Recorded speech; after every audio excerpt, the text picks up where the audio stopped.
ஆமென். இந்த காலவேளையில் இயேசு கிறிஸ்துவின் அன்பு நமக்காகவே நம்மை வாழ வைக்கவே இந்த பாடலை பாடி துதிக்கும் பொழுது அவர் அன்பு எவ்வளோ பெருசு, நம்மளை மறக்கலை என்பது நமக்கு புரியும். என் கூட சேர்ந்து பாடி கர்த்தரை துதிங்க.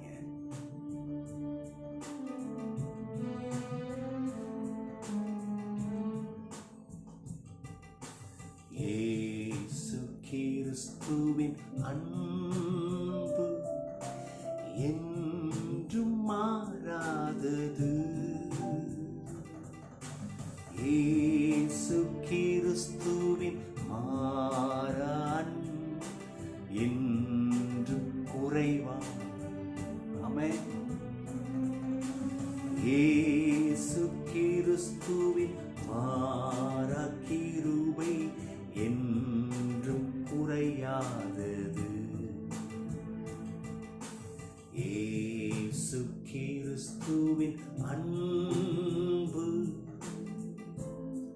ஒரு நாளும் குறையாத அன்பு.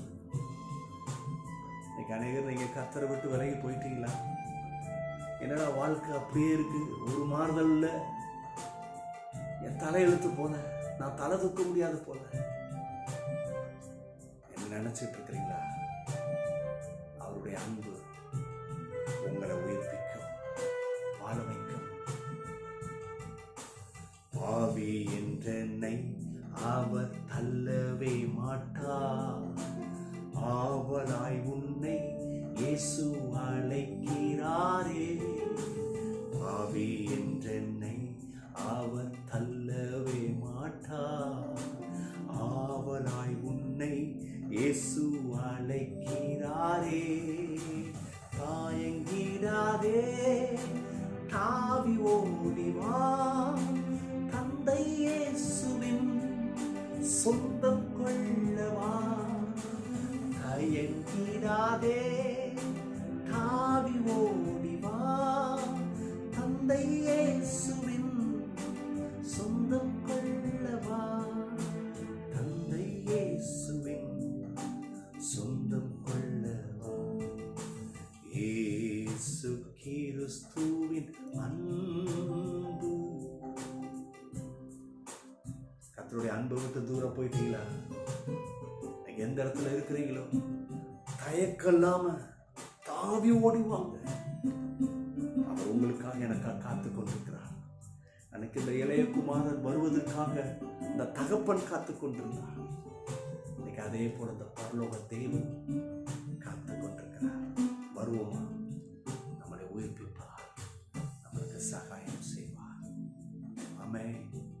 எங்களுக்கு சகாயம் செய்யும். தேவன் எங்க தலையெழுத்த மாற்றுங்கப்பா.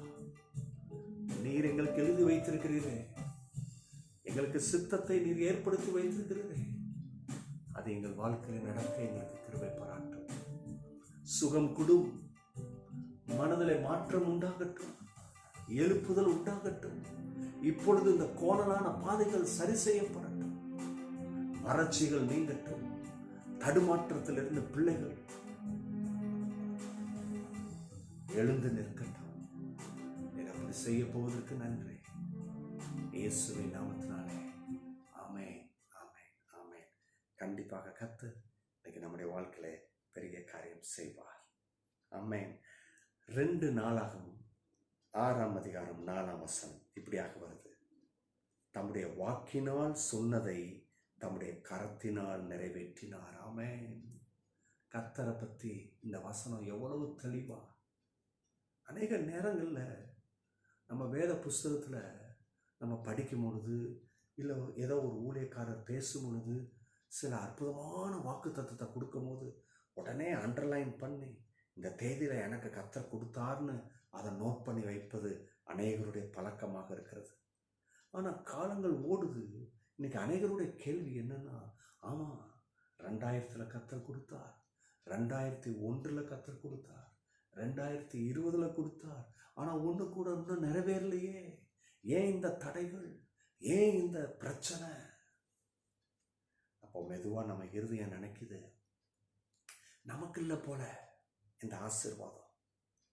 பைபிள் சொல்லுது, அவர் வாயில எதை சொன்னாரோ அது நிறைவேறுமா? அவர் பொய் பேசாதவர் என்று சொல்லி வேதவசனம் தெளிவா சொல்லுது. அவர் பொய் பேச வேண்டிய அவசியம் இல்லை. இன்னொன்னு சொல்ல போனா அவருக்கு பொய் பேச தெரியாது. அவர் மனிதன் அல்லங்க, சும்மா ஏதோ ஒன்று சொல்லி வச்சுட்டு போறதுக்கு. அவரால் செய்ய முடியும். ஆகவேதான் அவர் வாக்கு கொடுக்கிறார். சில நேரத்தில் அந்த வாக்கு தத்தத்தை பார்த்தீங்கன்னா கிரகிக்கவே முடியல, புரிஞ்சு கொள்ளவே முடியல. ஆனா சொல்றாரு, நான் செய்வேன்றாரு. அன்னைக்கு இஸ்ரவேல் ஜனத்துக்கிட்ட கர்த்தர் சொன்னார் மோசே மூலம், இன்னைக்கு நீங்க பார்க்குற எகிப்தியரை பார்க்க மாட்டீங்கன்னு. ஆனா ஒருத்தர் தான் புரிஞ்சுக்கல, இதை கிரகிக்க முடியல. அது எப்படி பண்ணுவாரு? அதான் வெளியில விட்டு வந்துட்டோமே. ஆனா இப்போ இவன் இந்த மோசே பண்றதை பார்த்தா இந்த வழி வர வேண்டிய அவசியம் இல்லை, இங்கே கொண்டு வந்து மாட்டுறாரு. இதை தாண்டி எப்படி போவோம்? நடுவில் செங்கடல் இருக்கு. இங்கே இருக்கிற செய்தியை கேட்டு திரும்பி அவன் வரப்போறான். ஆனால் வாக்குத்தத்தம் எப்படி வருது? நீ இப்போ பார்க்குற எகிப்தியரை பார்க்க மாட்ட. கொஞ்சம் கூட மேட்ச் ஆகலை, யாரும் கிரகிக்கல. அவ்வளோ விஷயத்தை கர்த்தர் செஞ்சார். 10 வாதைகள் மத்தியில கர்த்தர் இஸ்ரவேலரை ஒரு காரியம் கூட தொடல. அவங்களுக்கு பாதுகாப்பு, சேமம் இதெல்லாம் பார்த்து கூட அவர் வார்த்தையை கிரகிக்க முடியல. கிரகிக்க முடியலனாலும் நம்பலாம்ல, இல்லை கர்த்தர் கைவிட மாட்டாருன்னு. பாருங்க, மோசே கூட இதை கிரகிக்கல. கர்த்தர் சொன்னாரு, நான் இன்னைக்கு உனக்கு அதிசயத்தை செய்வேன். ஆனா மோசேக்கு இப்படி செங்கடல் பழக்க போது ஒண்ணுமே தெரியாது. அதை கிரகிக்க முடியல மோசேக்கும். ஆனா அதை நம்பினார். ஏன்னா இதுவரை நடத்தினவர் உண்மை உள்ளவர், இனிமேல் நடத்துவார். நடந்தது என்ன? அவர் சொன்னதை போல செஞ்சாரு. தம்முடைய கரத்தால் அதை நிறைவேற்றினார். அவருடைய கரம் தான் அன்னைக்கு அந்த செங்கடலை பிளந்தது. இஸ்ரவேல் ஜனம் கடந்து வந்தாங்க பாருங்க. அவருடைய கரம் தான் அன்னைக்கு இஸ்ரவேலரை தொடாதபடி ஒரு அக்கினி ஸ்தம்பம் வந்தது, ஒரு சுழல் காற்று தடுத்து நிறுத்தினது.